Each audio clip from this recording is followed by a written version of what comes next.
going to turn this over to Janna King then, who, as Jacob mentioned, pulled together a report in 2012 about the economic impact of closing the potential economic impact of closing the Locken Dam. And we thought that was an important part of this story as we talk about this closure and next steps. Thank you. What I think we're really talking about here is change, and change is, comes with things that people perceive as beneficial and some things that are painful. And so we all adapt somehow, and I have the role on the panel of talking about some things that might be a little painful. That doesn't mean I'm not incredibly hopeful and enthusiastic. I was also part of the team that put together the winning Riverfront design, and I have a lot of hope for the Riverfront, and think that so many spectacular things have been done. But really, we're looking here at economic geography, that businesses located here centuries ago because of the river. First it was sawmills, then flour mills, benefiting from that hydropower. And more recently, we've had businesses that chose to locate on the upper riverfront for strategic reasons. And typically those are related to the transportation advantages that were afforded to them by that location. And now that transportation option is gone. And so there's going to be some change. The role of the barge, that would be a flip of the slide, is really in the area of bulk commodities. And people opt for that because it's very cost efficient, energy efficient, and all of those types of things. What we'll see is commodities that were on a barge. One barge of dry goods is typically equal to about 70 trucks, or about 16 trains. So that mode shift, that's one barge, that's not a fleet of barges. So the businesses that located there have actually afforded our region some, and it's benefited our region that they have had very efficient transportation systems. Another thing that I think we're seeing in our region right now, as we've dealt with the freight challenges of oil coming through from the Bakken and congesting our freight rail system, is I think we need to be thinking as a metropolitan region about resilient systems, so that when one system is pinched, is there a redundant system? We have lost some resilience and some redundancy, and that will mean that we have some shifts and some pressures that will probably occur in the area.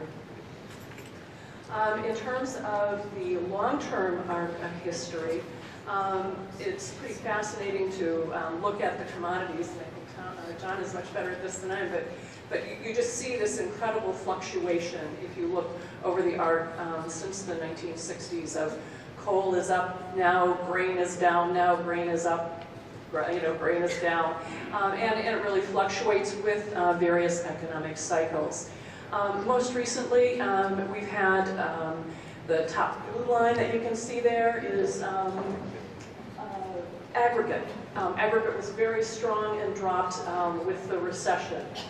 So that is one that, with all of the construction coming back, particularly in the downtown area, that curve, but for the closure, would probably be on a steep climb back up. You can see that grain dropped dramatically around 2005, and that was due to ethanol, which provided an alternative market for grain that was being shipped down the Mississippi. The other commodities tended to be a little bit more stable.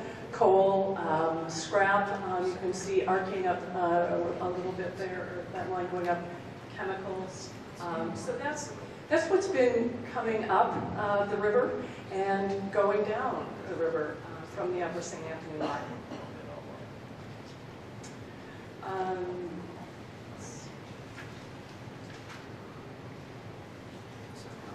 My pages got slipped in here. Okay, so specifically the businesses and industries that are affected. I'll start with the one in the middle. Upper River Services in St. Paul is the entity that's been operating the barges. You can see that this is a 2-barge fleet. That's because the lock here is actually smaller, and so that's one of the reasons this lock wasn't as economically viable.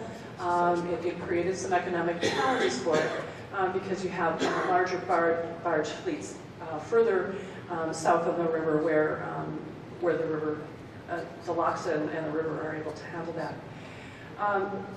The scrap operation is owned by European EMR, European Metal Recycling Recovery. Well, it's Northern Metal, but it was acquired by a European firm that put hundreds of millions of dollars into that acquisition and cleanup of the site and making sure that there's a sand filter, and they literally put in hundreds of millions of dollars to that operation, and it's part of a 5-state network of scrap recycling.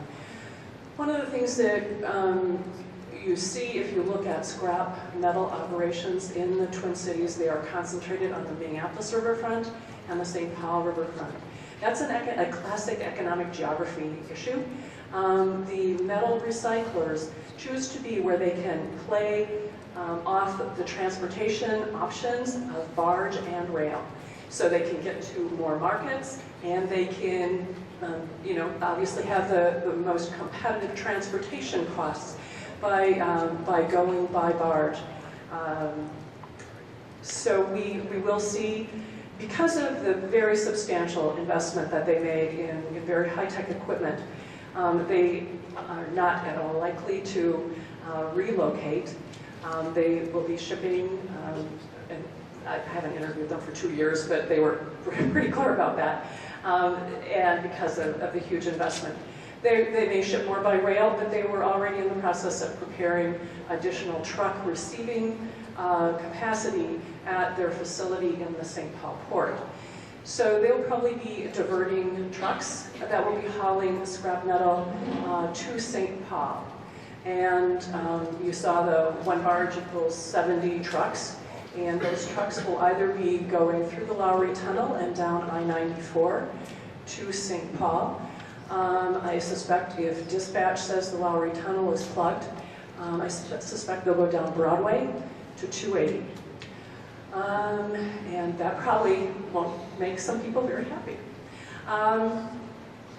There may also be a pinch point that we identified for further study. No further study was done at those pinch points, but there's another pinch point over near Warner Road as it enters Terminal 1 in the St. Paul port. The recreational industry has had some impact. I know when I spoke with Paradise Cruises, they had a lot of weddings that were booked on the premise of going through the lock. And those would be a pretty dramatic wedding cruise, and that service terminated. And so Above the Falls kayaking operation and Paradise Cruises have had to adapt their businesses to a model that doesn't include the drama of going through the lock. But there may be other opportunities, as you mentioned, like rock climbing that can make use of that dramatic space and transform it into something else. The Port of Minneapolis is the one down here in the lower left, and that's been operated by River Services, where they have a 110,000 square foot warehouse with rail access. And that has included a storage area for fertilizer, twine, and coal. And I know all kinds of strange, obscure things about coal storage. It's not glamorous, but having segregated coal piles is very important, and not having where they might get any kinds of odd dust, or they can't be near scrap metal because then somebody gets slag in a boiler. But there's also another challenge, is boilers that are using eastern coal are fine-tuned to the particular coal of a particular mine. And if that coal is no longer available, then they have to look at a pretty substantial expense in terms of boiler conversion. We weren't able to identify all of the institutions and major and employers that might have been impacted by that. One of them, however, was the mill in Sartell. We were able to identify that that was a user. That mill blew up. and so, you know, I guess the good news is the closure is not impacting that paper mill because that paper mill's already gone. But that would have, there may still be businesses out there that are being impacted by the need to change their coal supply chain. There will be an impact on the ag industry. Limestone and phosphate have been coming up the river. The limestone has actually been brought by aggregate industries. They mine that on Gray Cloud Island and bring that to their operation, not at the Port of Minneapolis, but their operation on the riverfront. One of the things that's been happening in Minnesota agriculture, as the climate has changed, as plants have been adapted in recent decades, is we're seeing growth of more fertilizer-intensive plants further north. I remember living in the Brainerd Lakes area in the 1980s, and there were really, you know, corn being grown that far north was unusual. They just had small grains. But with more fertilizer-intensive industries further north, what was happening is a lot of that fertilizer was coming through the Port of Minneapolis.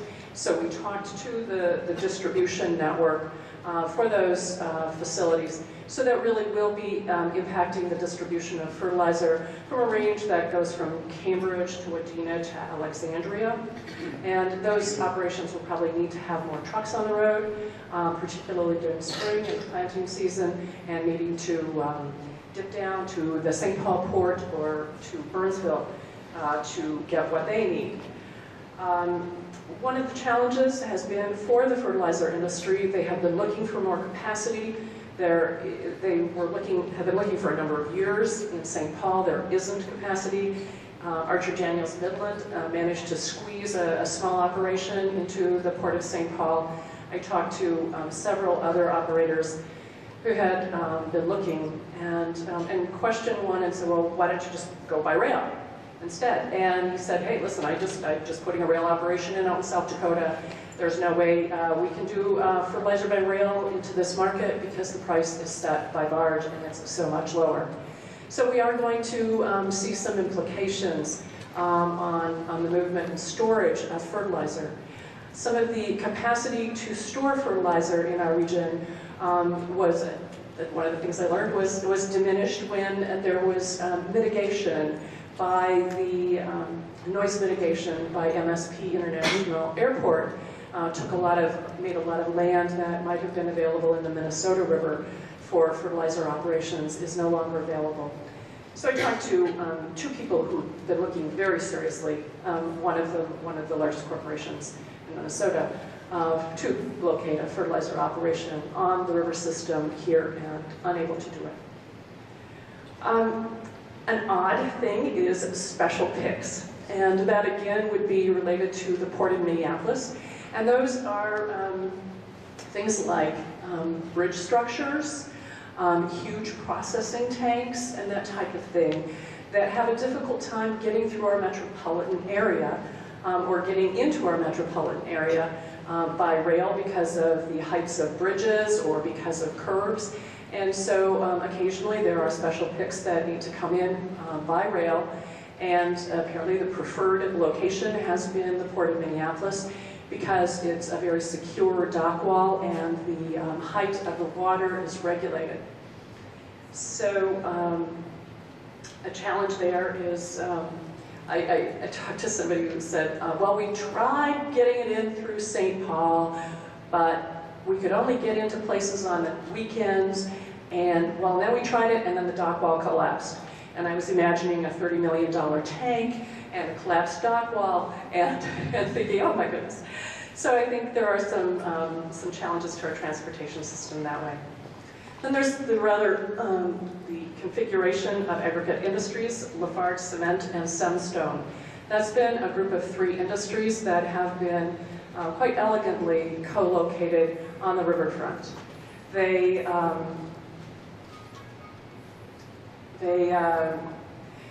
Aggregate Industries mines aggregate on Gray Cloud Island down by Cottage Grove. And they barge the aggregate up to the upper riverfront. And they were co-located next to Lafarge, which brings cement in by rail, and co-located next to Sunstone, which takes the cement and the aggregate and makes concrete. And they make the kind of concrete that is high-spec concrete that's needed for tall office buildings and MnDOT specs.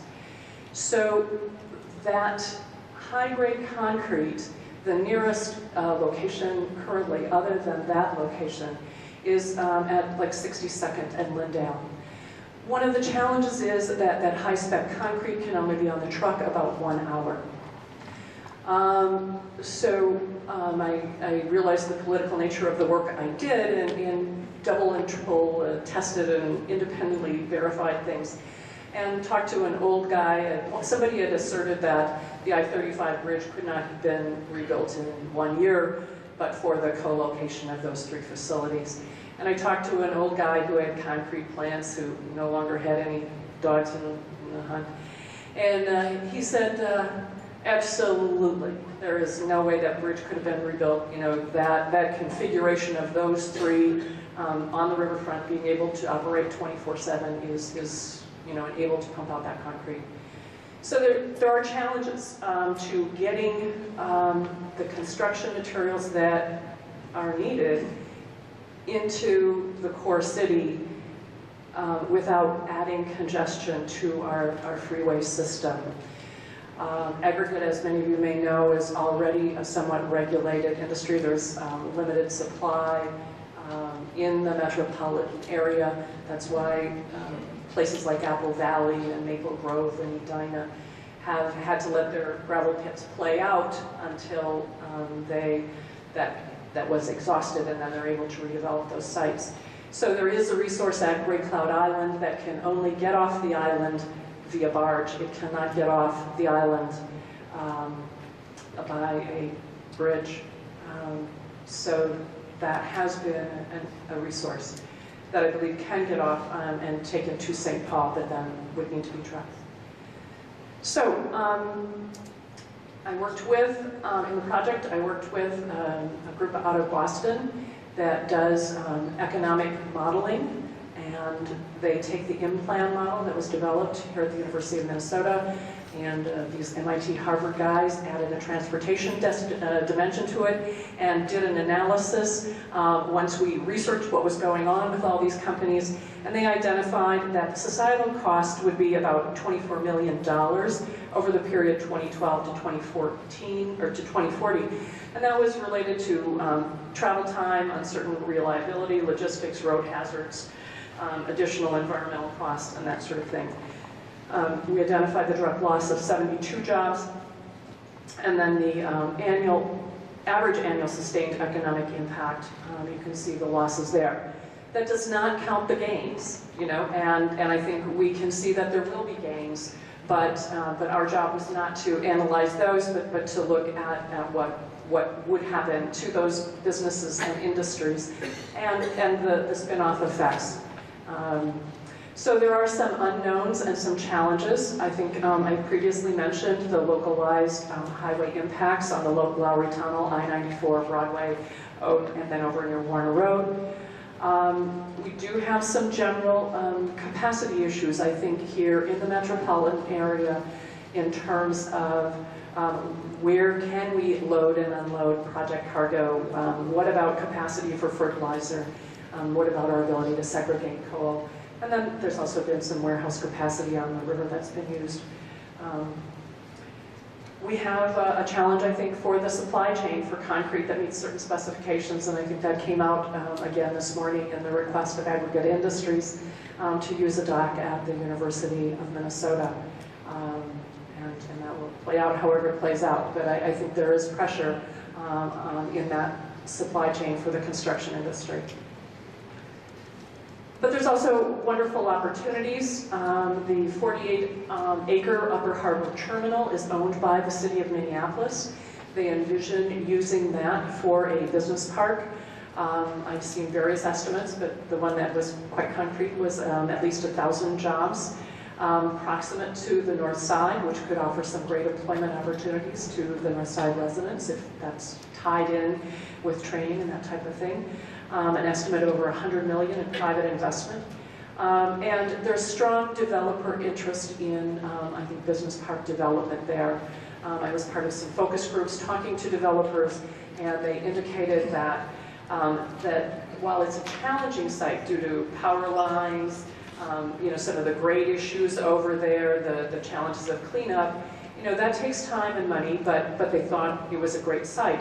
And they love the proximity to downtown, the great highway access, the centrality for the workforce, certainly the river access, and that sort of thing. And the redevelopment of the Upper Harbor could spur additional redevelopment in the area south to Lowry and down to Broadway. So I think it's both, when we go through change, there are losses and gains, and I want to stress that we just need to be prepared to accommodate that. Thank you.